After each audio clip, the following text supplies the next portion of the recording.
श्रीनाथ जी का जो रूप है, स्वरूप है, इसमें सब विराजमान है, सब विद्यमान है, क्योंकि ये वास्तविक आनंद स्वरूप है।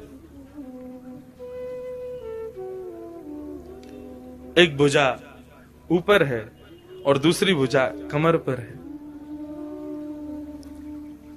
किस भाव से? सावधानी से सुनिए कथा बिल्कुल।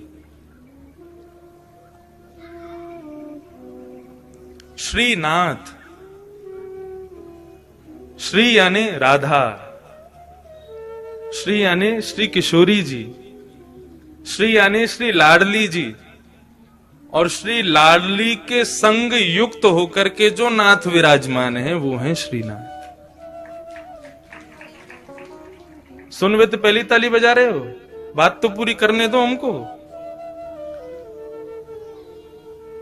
जल्दीबाजी मत करो। अब तो पंडाल भी अपना, समय भी अपना, कथा भी अपनी, उत्सव भी अपने, पूरा दिन है अपने पास। खूब भाव से सुनो कथा। वृंदावन में जो दर्शन नहीं है वो दर्शन श्रीनाथ जी में है।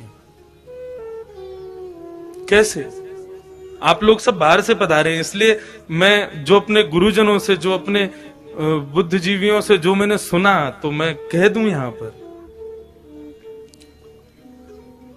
वृंदावन में किशोरी जी ठाकुर जी के बगल में विराज रही है, और स्वरूप में नहीं है, केवल नाम के रूप में श्री राधा रानी विराजती हैं वृंदावन में।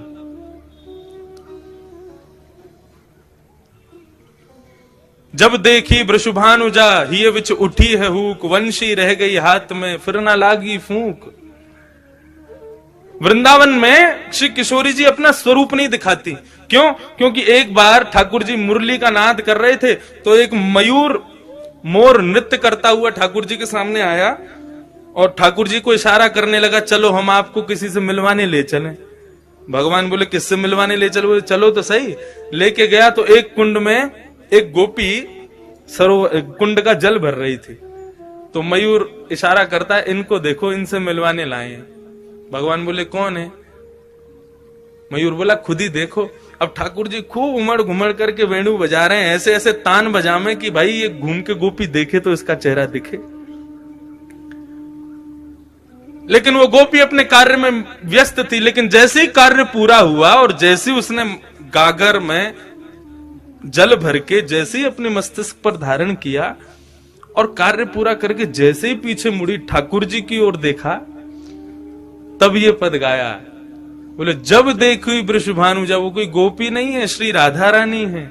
जैसे ही उनका दर्शन किया तो ठाकुर जी बंशी बजाना भूल गए। मतलब उंगलियां तो नर्तन कर रही हैं लेकिन फूंक नहीं निकल रही हृदय से। इतनी सुंदर श्री किशोरी जी। तो जैसे ही देखा कि भैया ये क्या वेणु पे केवल उंगलियां घुमा रहे हैं, बजा क्यों नहीं रहे, तब किशोरी जी को लगा अरे हमारे स्वरूप में मोहित हो गए। सो किशोरी जी ने घूंघट कर लिया। तब से आज तक श्री लाडली जी वहां घूंघट करके बैठी हैं। क्यों? बोले यहां पर भक्त दर्शन करने आएंगे ठाकुर जी का, और यदि मैंने घूंघट ऊपर कर लिया तो ये तो मुझे देखते रहेंगे, भक्तन ने तो देखेंगे ना। तो यहां हमारी श्री किशोरी जी घूंघट करके बैठी हैं। लेकिन नाथद्वारा में किशोरी जी कहां है? नाथद्वारा में लाडली जी कहां है? ये जो स्वरूप है ये श्री लाडली जी का है। एक स्वरूप नहीं है श्रीनाथ जी। ये दोनों स्वरूप जब प्रेम में उन्मुक्त होकर के एक हो गए तब श्रीनाथ स्वरूप प्रकट हुआ। अपनी पूर्ववर्ती कथा में भी मैं बता रहा था कि जब रास करते हैं ठाकुर जी तो दोनों के अंग का स्वरूप क्या होता है? बोले श्री किशोरी जी तो ऐसे नृत्य करती हैं, ये भाव है उनका, ये सदैव ऐसे ही नृत्य करती हैं। और श्री ठाकुर जी दोनों श्री विठलनाथ के रूप में जैसे दोनों कमर पर हाथ रख करके और इस प्रकार से ठाकुर जी नृत्य करते हैं। कभी आप रासलीला देखो तो काना मोर बने आयो, कैसे आवे? यूं ही तो आवे, अपने कंधे पे हाथ रख, अपने कमर पर हाथ लगा के। तो ठाकुर जी ज्यादातर नृत्य ऐसे ही करते हैं। अब नृत्य करना नहीं आता, नहीं करके बता देता मैं। अब भाव यही है कि बार बार ठाकुर जी नृत्य करते करते ऐसे ही हो जाते हैं। और श्री किशोरी जी ऐसे ही नृत्य करती हैं। एक दिन किशोरी जी जब नृत्य कर रही तो ठाकुर जी बोले, आज तो आप बहुत ही सुंदर लग रही हो। तेरो मुख नीको कि मेरो मुख किशोरी राधे।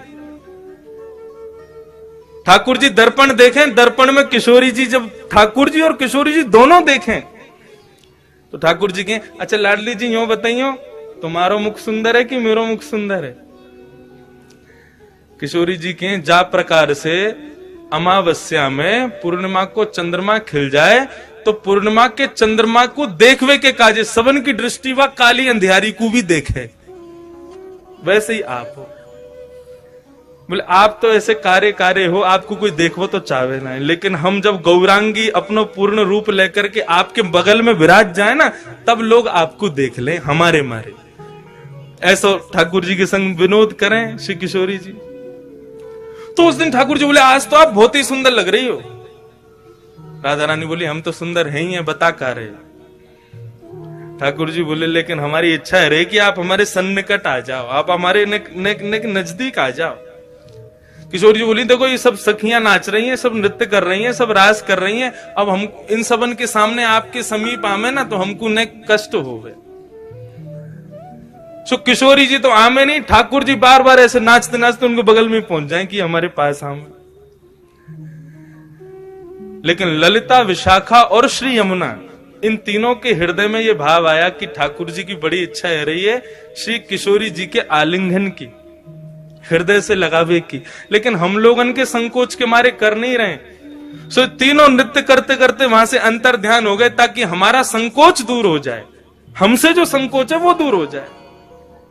जैसे ही तीनों वहां से प्रस्थान किए, ठाकुर जी ने और श्री लाडली जी ने देखी अब कोई ना है, अब तो समीप आ जाओ हमारे, आपको स्वरूप इतना बढ़िया मनमोहक लग रहा है। सो किशोरी जी तो ऐसे नृत्य करते करते और ठाकुर जी ऐसे नृत्य करते करते जैसे ही आकर के आलिंगन कियो है, सो आधो स्वरूप तो श्री किशोरी जी को और आधो श्री ठाकुर जी को श्रीनाथ रूप में प्रकट हो गए। बोलो श्रीनाथ प्यारे की जय। आप कभी गर्मी में यहां आना, मैंने तो अनुभव किया है। ठाकुर जी की जो उठी हुई भुजा है वो श्री राधा रानी है, और उस भुजा को जब आप देखेंगे तो उस भुजा में आपको गौर वर्ण का दर्शन होगा। अभी तो ठाकुर जी ने पूरा अंग ढका, केवल मुखमंडल दिखाते हैं, लेकिन कभी गर्मी में आप आओगे तब ठाकुर जी के श्री अंग का दर्शन कीजिएगा, आपको श्री किशोरी जी भी दिखेंगे।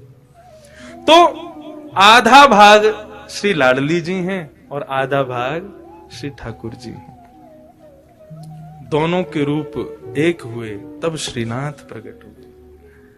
हमारे ब्रज वृंदावन में तो फिर भी राधा रानी ने थोड़ा सा दूर रह के बैठी हैं, लेकिन यहां तो एक में ही बैठी। और यहां आए कहां थे? कहां से आए? हमारे यहां से ही तो आए, हमारे ब्रज से ही तो पधारे। कल यहां पर प्रेस कॉन्फ्रेंस हो रही थी तो हमारे प्रेस के सब भाइयों ने हमसे पूछा